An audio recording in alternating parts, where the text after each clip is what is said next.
Ce matin, n'abandonne pas. Si tu avais l'intention d'abandonner, n'abandonne pas. N'abandonne pas, persévère. Persévère, va plus loin, va plus profond pour être plus puissant, va plus loin, va plus profond pour être plus fort. Ce matin, Dieu te dit qu'il a libéré en ta faveur des décrets divins. Et quand Dieu libère, mais qui peut l'arrêter? Mais qui peut l'arrêter? Mais qui peut s'opposer à la réalisation de ces décrets en ta faveur?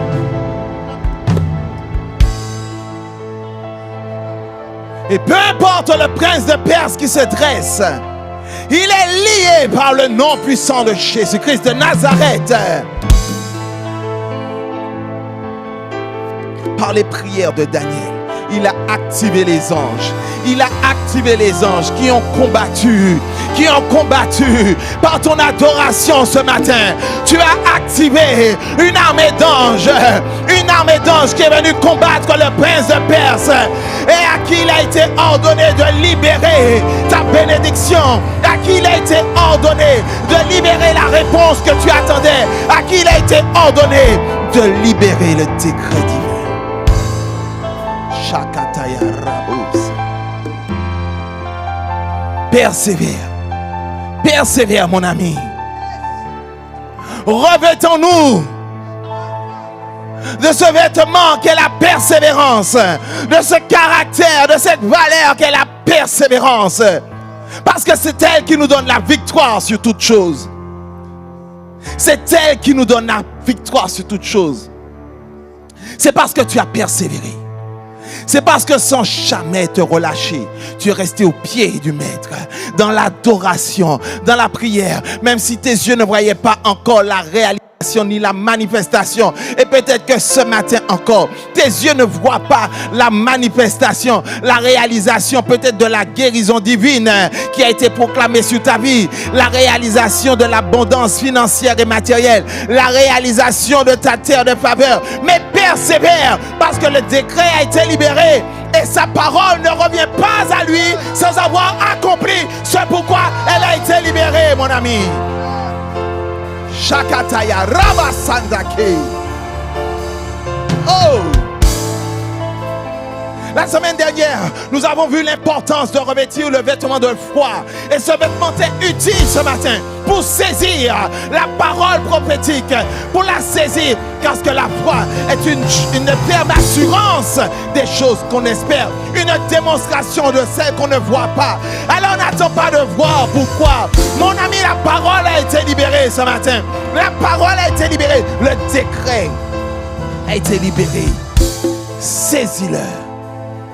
Saisis-le. Ce matin, quelque chose doit changer. Mais pour cela, avec le vêtement de la foi, il te faut également le vêtement de la persévérance. Parce que tout comme Daniel, oui, le décret avait été libéré, mais il a fallu non seulement qu'il ait la foi, mais qu'il ait la persévérance de continuer jour après jour dans le jeûne, jusqu'à ce que l'ange vienne lui dire: mais mon ami, tu sais une chose, depuis le premier jour où tu as prié, le décret a été libéré. Mais il y avait un ange, un prince de Perse, pas un ange déchu alors, qui me retenait captif. Mais ta persévérance a activé l'armée d'anges qui fait que je sois là devant toi ce matin. Mon ami, qui que tu sois, où que tu sois, je veux te dire, n'abandonne pas trop tôt. Persévère, revêt-toi de ce vêtement de persévérance qui va avec le vêtement de la foi. Romains chapitre 5 à partir du verset 1er nous dit: étant donc justifiés par la foi. Ce matin, nous sommes justifiés par la foi. Par la foi que nous manifestons en la mort et la résurrection de notre Seigneur Jésus-Christ. Parce que nous l'avons accepté, parce que nous avons décidé de marcher selon ses lois et ses commandements, ses principes, d'être des disciples pour être des fils. Ce matin, nous pouvons dire que nous sommes justifiés par la foi. Et nous avons la paix avec Dieu par notre Seigneur Jésus-Christ, à qui nous devons d'avoir eu par la foi accès à cette grâce dans laquelle nous demeurons fermes. Et nous nous glorifions dans l'espérance de la gloire de Dieu. Nous qui avons manifesté cette foi, aujourd'hui, nous avons accès à la grâce et nous demeurons fermes dans cette foi. Mais il nous est dit, bien plus, ça c'est déjà une chose, le vêtement de la foi qui nous donne accès à la grâce. Mais bien plus, nous nous glorifions même des afflictions, sachant que l'affliction produit la persévérance. L'affliction produit la persévérance et la persévérance, la victoire dans l'épreuve. La persévérance produit la victoire. La persévérance fait que le Seigneur dit, j'ordonne maintenant que soient brisées les chaînes. J'ordonne maintenant que soit lié le prince de Perse. J'ordonne maintenant à la maladie de quitter ce corps. J'ordonne maintenant aux portes qui étaient fermées de s'ouvrir parce qu'il a persévéré, parce qu'il a été fidèle, parce qu'il a été constant. La persévérance face à l'affliction nous donne la victoire dans l'épreuve.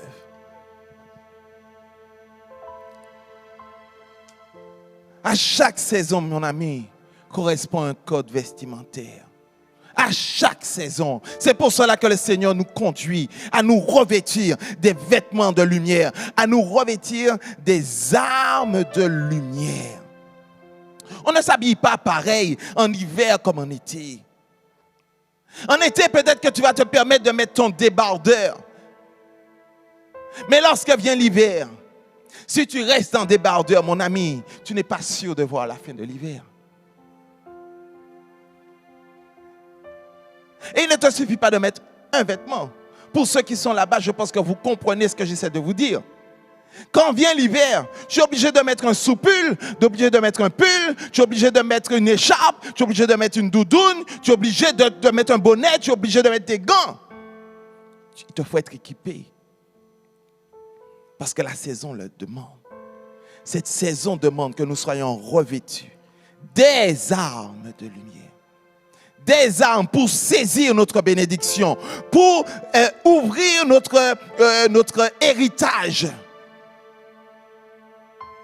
Il est important que nous soyons donc revêtus non seulement du vêtement de la foi, mais également du vêtement de la persévérance, pour être des sacrificateurs consacrés, pour saisir la bénédiction des terres de faveur, pour saisir la bénédiction de la fertilité et de la fructification, pour saisir la bénédiction de l'abondance financière et matérielle.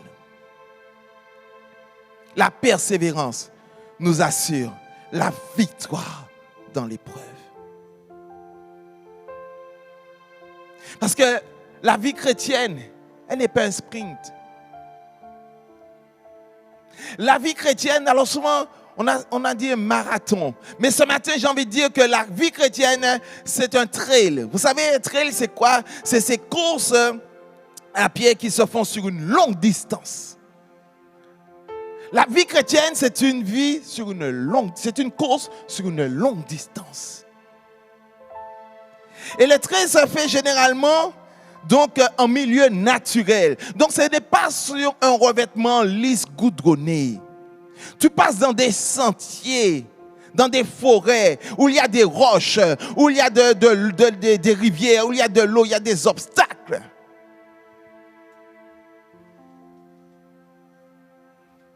La vie chrétienne est une vie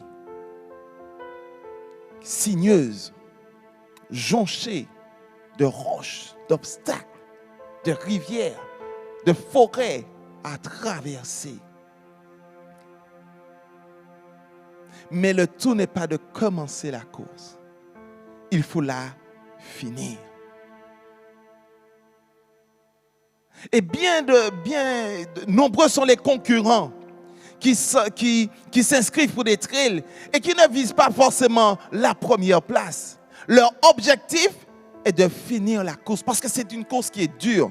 Et la victoire pour eux n'est pas d'arriver le premier, mais la victoire pour eux est de finir la course.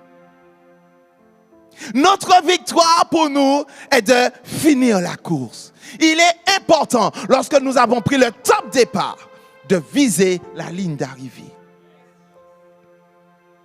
Et pour cela, il nous faut être persévérants. Comme ces coureurs qui parfois se retrouvent à courir en pleine nuit avec juste une lampe frontale, tout seuls avec leur mental. Ils doivent pouvoir se dire, il faut que je continue. Peut-être que ça fait 3 heures, 4 heures, 5 heures que le premier est arrivé, mais ce n'est pas grave. Je suis peut-être le dernier, mais ce n'est pas grave. Mon objectif est de terminer la course. J'ai en mémoire cette image forte de cet athlète qui avait pris le départ d'une course lors, je pense, des Jeux Olympiques. Et je crois qu'il a eu un claquage, quelque chose comme ça. Et en pleine course, il a dû s'arrêter. Il aurait pu être évacué tout de suite. Mais il a décidé d'aller jusqu'au bout, alors que les autres étaient déjà arrivés. Avec sa cuisse endolorie, il a continué. Il a continué. Et vous savez, son père est sorti des tribunes. Est venu le supporter pour qu'il aille jusqu'à la ligne d'arrivée. En le supportant, en traînant sa cuisse. Et vous savez, quand vous avez un claquage, c'est douloureux. C'est douloureux. C'est pas juste, ah oui, ça fait mal. Alors qu'il venait déjà avec les brancards pour l'évacuer. Son père même et lui-même ont dit, non, laissez-nous. Pourquoi? Parce qu'il avait un objectif. Il a pris le départ. Il était important pour lui de terminer la course, même s'il était claqué. Il fallait passer la ligne d'arrivée. Mon ami, je ne sais pas dans quel état tu te trouves ce matin. Peut-être que tu es claqué, peut-être que tu es sur un côté, mais ton objectif est de finir la course. Ton objectif est de saisir la parole prophétique qui a été libérée. Habakkuk dit, si la prophétie, si la promesse tarde à venir, oh, qu'est-ce qu'il faut faire, mon ami? Oh, parle pour moi, parle-moi ce matin. Si la prophétie tarde à venir, que faut-il faire? Attends-la, car elle s'accomplira certainement. Persévère. Il y a un décret divin qui a été libéré. Ne dis pas, oh, mais ça fait à chaque fois on dit la même chose, je ne vois rien. Mon ami, ce matin, quelque chose doit shifter. Avec la foi, ajoute la persévérance. On a parlé la dernière fois de David face à Goliath, qui a fait preuve de foi. Parce qu'on a vu que la foi, c'est la transition entre ce que l'on est maintenant et ce que l'on va devenir. Et quand David a prononcé cette parole de foi, il a dit, le Dieu qui m'a délivré de la griffe du lion et de la patte de l'ours, me délivrera certainement de la main de ce Philistin. Ça, c'est une parole de foi. David n'avait jamais combattu dans l'armée auparavant. C'était un gardien de moutons. Mais il avait foi. Non pas en ses capacités, non pas en son expérience en tant que militaire. Il avait foi que le Dieu qu'il sert est capable, que ce soit au milieu des brebis ou au milieu des Philistins, de le délivrer. Ça, c'est une parole de foi. Et cette parole de foi l'a conduit à la victoire. Mais avant d'arriver à la victoire,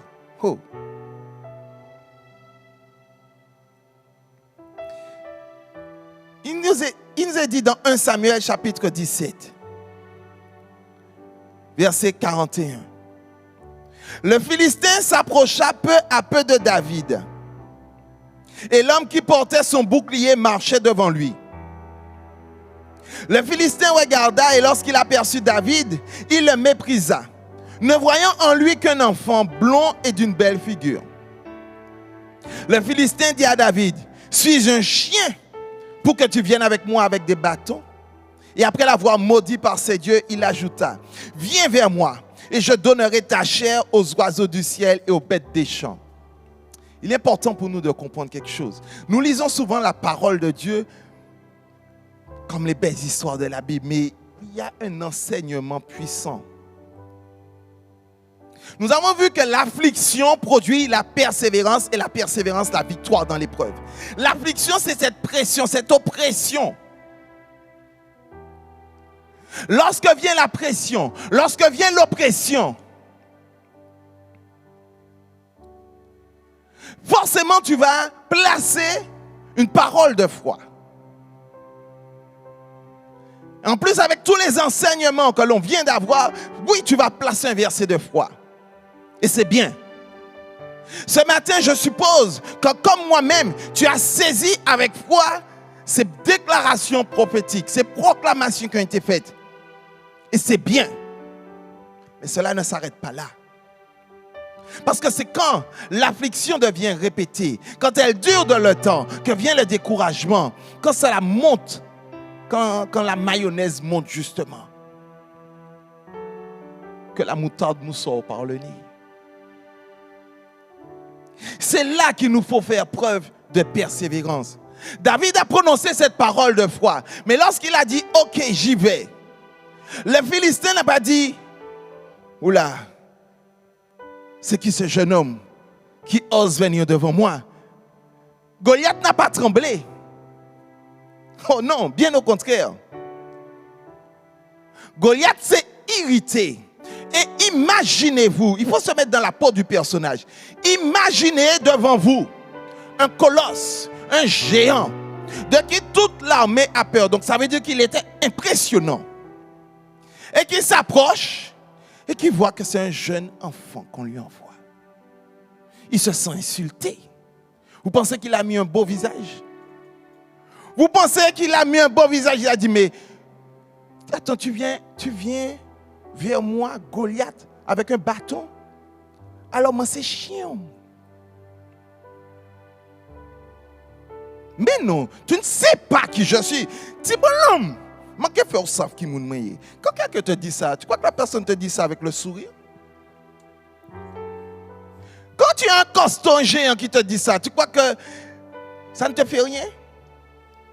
Vous pensez que David, quand il a vu le visage de Goliath, il n'a pas dû se dire « Oups, je crois que je l'ai énervé. Je crois qu'il n'est pas content. » La Bible nous dit qu'il l'a maudit. Quand quelqu'un te maudit, la personne ne te maudit pas avec le sourire. Et il l'a menacé, il a dit « Je donnerai ta chair aux oiseaux. » Ça qu'a dit, Makan fini avec rassou.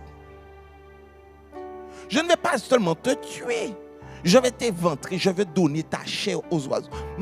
Les mains finies et puis c'est à la petite cuillère qu'on te ramasse. Qu'est-ce que je suis en train de dire? Qu'avant de prendre la fronde et de terrasser Goliath, David a dû faire face à l'oppression d'un Philistin, d'un géant qui n'était pas du tout content de ce que David avait manifesté la foi. Ce matin, il y a des géants qui ne sont pas contents du positionnement que tu viens d'avoir. Et alors que tu as saisi par la foi, ils sont déjà en train de se dire, mais pour qui il se prend? Ils sont déjà en train de t'attaquer avec des paroles de mensonge, des paroles de découragement. Ils essayent de te rappeler ton passé. Te disent, toi, à toi qu'on m'a donné un décret divin. Mais non. Tu oublies que tu as fait souffrir toutes les femmes de la Martinique. Tu oublies que tous les hommes de la Martinique connaissent ta chambre. Tu oublies que tu étais le plus grand bandit de la nation. Tu oublies que tu es un voleur. Tu oublies que.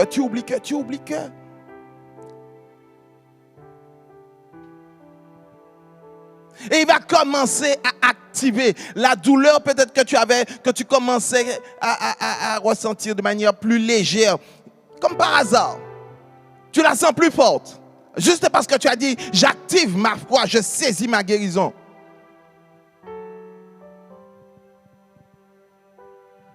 L'oppression que tu ressentais, tu la ressens 2 fois plus. Et tu aurais envie de dire, ah non, pas moi. Ah, c'était peut-être pas pour moi, c'était pour la sœur, c'était pas pour moi, c'était pour toi. Mais pour que cette parole puisse s'accomplir dans ta vie, il te faut revêtir le vêtement de la persévérance. Ne te laisse pas impressionner par les géants qui veulent usurper ton héritage. Ne te laisse pas impressionner par celui qui est en train de te dire « Mais non, tu ne pourras pas être guéri de ce cancer. Mais non, le Covid va t'emporter. Mais non, ne pense pas que tu n'es qu'un inutile. » Tu penses qu'à toi, tu vas être créateur de richesse. N'écoute pas ces voix. Persévère. Et garde la foi. Il a fallu aux compagnons de Daniel non seulement la foi, mais la persévérance face au décret que Nebuchadnezzar avait pris. Et vous savez, mes amis, dans la saison dans laquelle nous nous trouvons, les hommes vont prendre des décrets aussi qui vont menacer nos vies. Les hommes vont prendre des décrets qui vont nous pousser à faire des choix difficiles. Les hommes vont prendre des décrets qui vont nous pousser à avoir un positionnement, comme les compagnons de Daniel ont eu à le faire.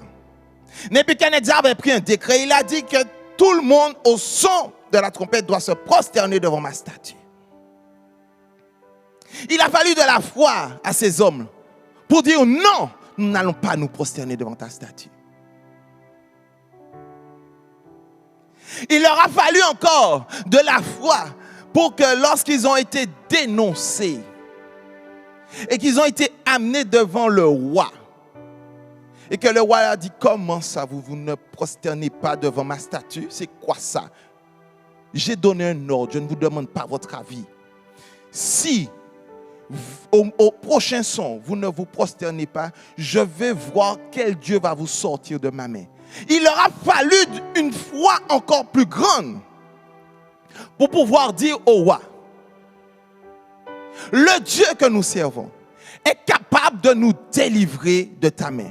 Et si toutefois, il a décidé de ne pas le faire, gloire lui soit rendue. Mais une chose est sûre, nous n'allons pas donner notre adoration à personne d'autre qu'à notre Dieu. Il faut une foi pour dire cela. Vous pensez que c'est juste comme ça? Il y a toute la pression de l'assemblée, toute la pression du roi dans sa prestance qui vous ordonne. Il faut une foi. Mais à côté de cela, il fallait aussi la persévérance. Parce qu'ils ont manifesté la foi, mais le roi n'est pas resté là, n'en est pas resté là. Il a dit, ok, vous ne voulez pas obéir, il n'y a pas de souci. Chauffez la fournaise 7 fois plus. Et là, on est en train de t'emmener vers le feu. On n'est pas dans l'esprit, on est dans la réalité humaine. Tu sens la chaleur du feu. Tu as entendu qu'on a chauffé 7 fois plus cette fournaise. Même si Nebuchadnezzar ne savait pas qu'en faisant cela, il était en train d'activer un code divin, mais ce n'est pas l'objet du message. Toi, tu entends 7 fois plus, ça veut dire qu'un i 7 fois plus chaud. Et tu vois que ceux qui sont censés t'emmener dans la fournaise, à l'approche même de la fournaise, sont déjà terrassés par la vapeur. Il te faut être persévérant pour ne pas renier ton Dieu. Et ne pas dire finalement, Nebuchadnezzar, il y a peut-être moyen de s'arranger. Dieu, je vais faire semblant. Mais non, ce n'est pas toi que je renie, mais c'est le feu quand même. Donc je vais, un petit compromis. D'accord, c'est entre nous. C'est juste pour le couillonner. Non, pas de compromis.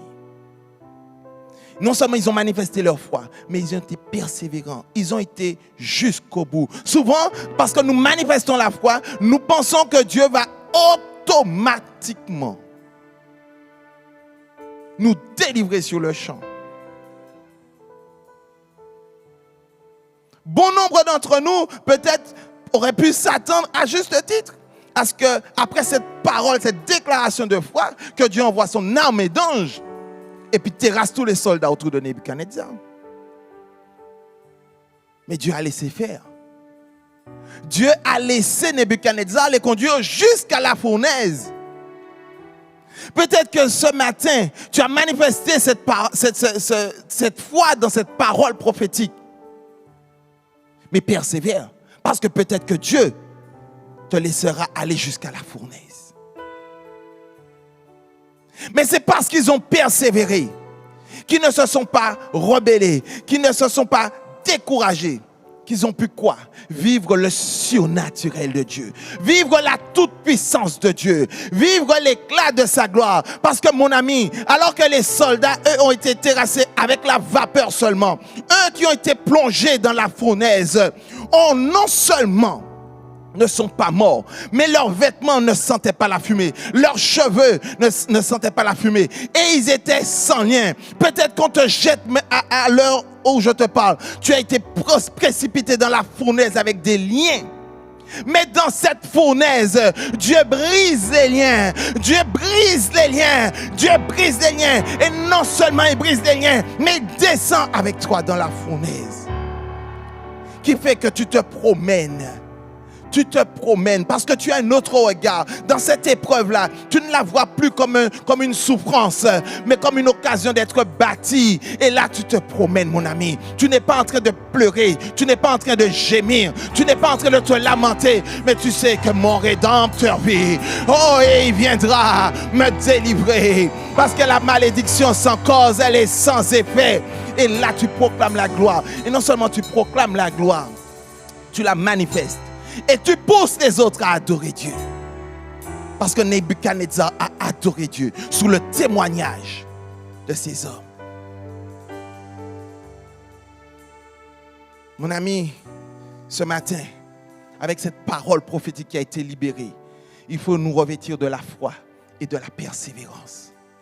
Pourquoi? Parce que Matthieu 10 nous dit, voici, Matthieu 10, verset 16, voici, je vous envoie comme des brebis au milieu des loups. Voilà la situation dans laquelle nous sommes aujourd'hui. Très encourageant. Voici, je vous envoie comme des brebis au milieu des loups. Soyez donc prudents comme les serpents et simples comme les colombes. Mettez-vous en garde contre les hommes, car ils vous livreront aux tribunaux et ils vous battront de verges dans leurs synagogues. Vous serez menés à cause de moi devant des gouverneurs et devant des rois, pour servir de témoignage à eux et aux païens. Mais quand on vous livrera, ne vous inquiétez ni de la manière dont vous parlerez, ni de ce que vous direz.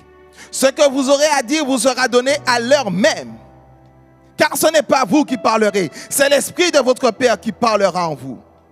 Le frère livrera son frère à la mort, le père son enfant. Les enfants se soulèveront contre leurs parents et les feront mourir. Mes amis, pas besoin d'être grands prophètes pour dire que c'est déjà là. Ne serait-ce qu'avec ce vaccin. On est en train de monter les vaccinés contre les non-vaccinés. Et ce n'est que le début. On ne sait même pas jusqu'où ça va aller. Jésus nous dit qu'il nous envoie comme des brebis au milieu des loups.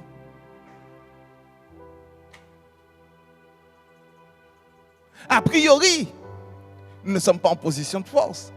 Quand tu mets une brebis au milieu des loups,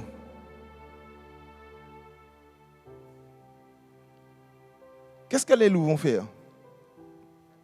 Ah, merci Seigneur pour ce repas. Amen.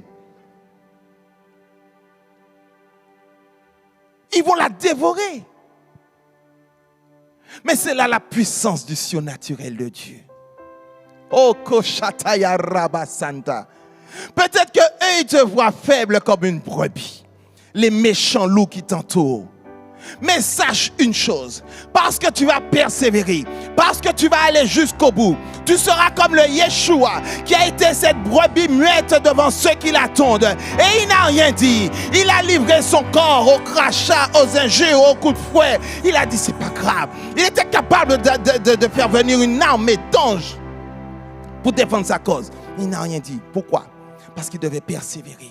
Il devait aller jusqu'au bout. Il y a un chemin qu'il devait emprunter. Il devait aller jusqu'au bout. Et parce qu'il a été jusqu'au bout, la brebis, là, l'agneau sans défense, a terrassé tous les loups. Parce qu'il est descendu dans le séjour des morts et a récupéré la clé de la mort et du séjour des morts. Il a triomphé de nos ennemis en les livrant publiquement en spectacle, en triomphant d'eux à la croix de Golgotha. Mon ami, tu es cette brebis parce que tu as Christ au-dedans de toi. Au milieu des loups, tu triomphes. Tu as l'impression que tu es sans force. Tu as l'impression que tu es sans ressources. Tu as l'impression que les loups qui t'entourent ne font aucune bouchée de toi. Mon ami, c'est toi qui feras une seule bouchée d'eux. Alors que les méchants se lèvent contre toi, c'est eux qui tombent dans la confusion et dans la dispersion. Parce que tu vas persévérer. Il a fallu que le Yeshua lui-même persévère. Il a fallu qu'il passe par l'étape du Gethsémane où il a senti la douleur et la souffrance. Et il a dit, mais Père, s'il est possible que cette coupe s'éloigne de moi. Et peut-être que tu es à ce pic-là où tu te dis, mais Père, et s'il est possible que cette coupe s'éloigne de moi. Mais tout comme le Yeshua, va plus loin, va plus profond pour être plus fort, mon ami. Et dit, mais non pas ma volonté, mais ta volonté. Non pas ma volonté, mais ta volonté. J'irai jusqu'au bout. Jusqu'au bout, je veux te suivre. Dans les bons comme dans les mauvais jours. À toi pour mourir et vivre. À toi, Jésus, pour toujours.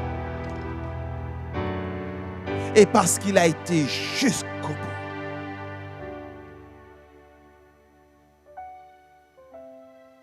Jusqu'à la mort. Jusqu'au bout. Dieu ne lui a pas épargné la mort. Il fallait qu'il passe par ce chemin. Mais ce n'était pas mourir pour mourir. Il s'agissait de mourir pour entrer dans la gloire. Pour saisir ces décrets divins de gloire qui ont été prononcés sur nos vies. Il nous faut aller jusqu'au bout de la mort à nous-mêmes pour renaître en Christ. Il nous faut persévérer dans ce processus de transformation dans lequel nous nous sommes engagés. Ce matin, Dieu nous a donné un encouragement à aller plus loin. Il est en train de nous dire, parce que le verset de Romains dit, et la victoire dans l'épreuve produit l'espérance. Il nous faut une espérance. Il nous faut un objectif à atteindre. Et Dieu nous dit, mes amis, le décret a déjà été libéré. C'est acquis. C'est acquis. J'ai déjà dit oui. J'ai libéré. Les anges sont déjà partis. Maintenant, persévérez. Persévérez et saisissez. Persévérez et saisissez. Persévérez et saisissez avec foi. Parce que c'est la persévérance qui nous donne la victoire dans l'épreuve. Aucune montagne ne sera trop haute. Aucune montagne ne sera trop haute. Ce matin, nous décidons de nous revêtir de ce vêtement de la persévérance pour aller jusqu'au bout. Parce que le passage de Matthieu 10 termine en disant, vous serez haïs de tous à cause de mon nom. Vous savez, de plus en plus, là encore, il y a des décrets qui sont pris pour pouvoir contrôler le culte que l'on doit rendre à notre Dieu.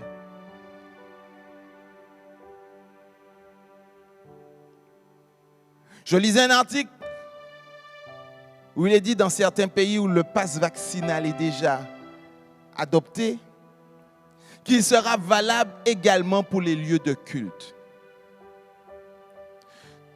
De plus en plus, nous devons vraiment nous conditionner à vivre notre foi différemment. À ne pas croire, comme je le disais la dernière fois, que l'église, c'est uniquement les 4 murs. Les premiers chrétiens, l'église primitive qui opérait à Jérusalem, il a fallu d'une persécution pour qu'ils se déploient dans la Judée, dans la Samarie, jusqu'aux extrémités de la terre. Et comme le disait notre apôtre hier, il leur est venu pour nous de nous déployer, de rentrer dans les maisons. Ce n'est pas les maisons qui viennent à l'église, mais nous rentrons dans les maisons. Alors qu'ils pensent que par leur loi, ils sont en train de nous enfermer, mais ils nous permettent de nous déployer. Ils nous permettent de nous déployer parce que nous allons persévérer. Nous n'allons pas nous arrêter. Nous n'allons pas nous laisser freiner par quoi que ce soit. Nous avons un objectif, préparer le retour du Yeshua et saisir notre bénédiction. Alors nous allons faire preuve d'intelligence. Nous allons faire preuve de foi et nous allons revêtir le vêtement de la persévérance pour aller jusqu'au bout. Oh oui, nous ne serons pas aimés dans cette saison. Nous serons haïs de tous à cause du nom de Yeshua. Mais il dit, celui, et j'ajoute, celle qui persévérera jusqu'à la fin sera sauvé. Celui ou celle qui persévérera jusqu'à la fin. Pas qui aura fait une partie de la course, pas un 3/4, ou pas jamais arriver pas les noms et puis. Vous savez, j'ai mis une photo de profil qui me parle dans cette saison. Vous savez, en bas vous avez un homme qui a une pioche, qui a commencé à piocher, et il lui restait à peu près ça pour pouvoir saisir. Arrivé au diamant qui était derrière. Mais ça faisait peut-être un moment qu'il était en train de piocher. Il a fait marche arrière. Et l'image nous montre qu'il ne lui restait pas grand-chose. Et en haut, il y a cet homme-là qui n'entend rien. Et puis il y va. Et il va vers les diamants. Et on sent que la manière dont il y va y arriver. Mon ami, n'abandonne pas trop tôt. Persévère. Et cet esprit est en train de faire remonter un rêve que j'ai fait cette nuit. Je n'ai même pas eu le temps de partager avec toi, l'apôtre Marie. C'est maintenant que cela me revient. Où je nous ai vus.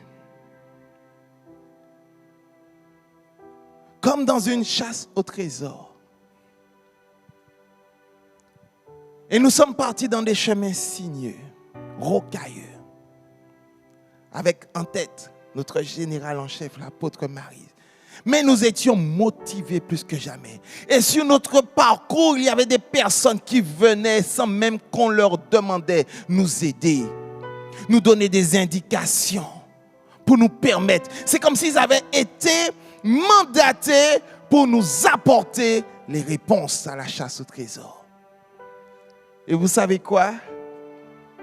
Le rêve s'est terminé au moment où nous sommes arrivés au lieu du trésor. Et vous savez quel était l'indice? Alors je ne sais pas pourquoi je n'ai pas creusé, mais c'était ta houlette et ton bâton.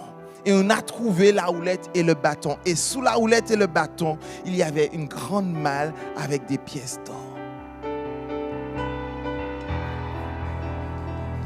Mon ami, Dieu est en train de nous dire que nous allons trouver ce trésor. Il y a un trésor. La houlette et le bâton qui va nous conduire, va nous permettre de marcher pas à pas, qui va nous corriger et qui va nous permettre d'affermir nos pas. Parce que nous aurons besoin de discipline pour aller jusqu'au bout. Donc il nous faut la houlette pour nous. Et le bâton de l'autorité pour affermir nos pas et aller jusqu'au bout. Mais le trésor est là. Il est là, il nous attend.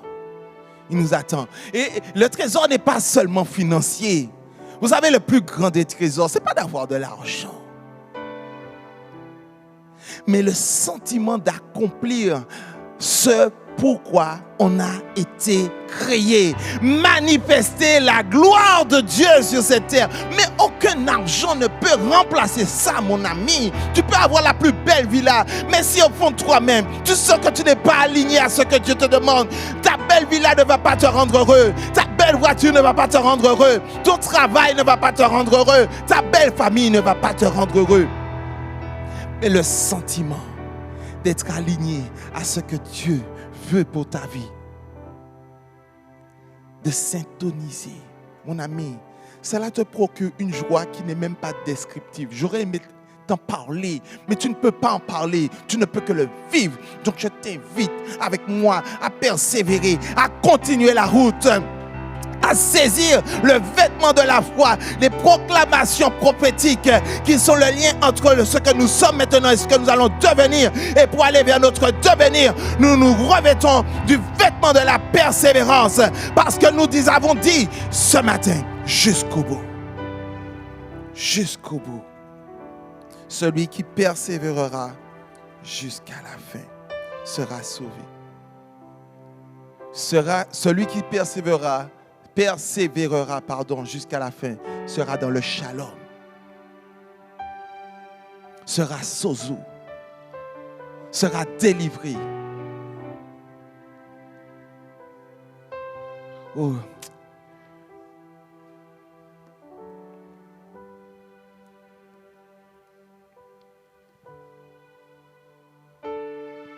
La nuit est avancée.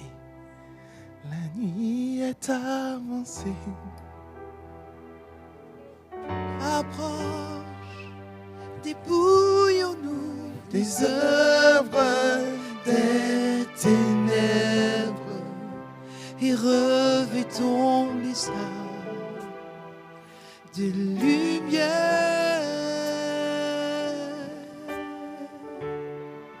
La nuit est avancée. La nuit est avancée.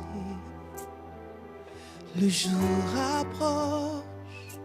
Dépouillons-nous des œuvres des ténèbres et revêtons les armes de lumière.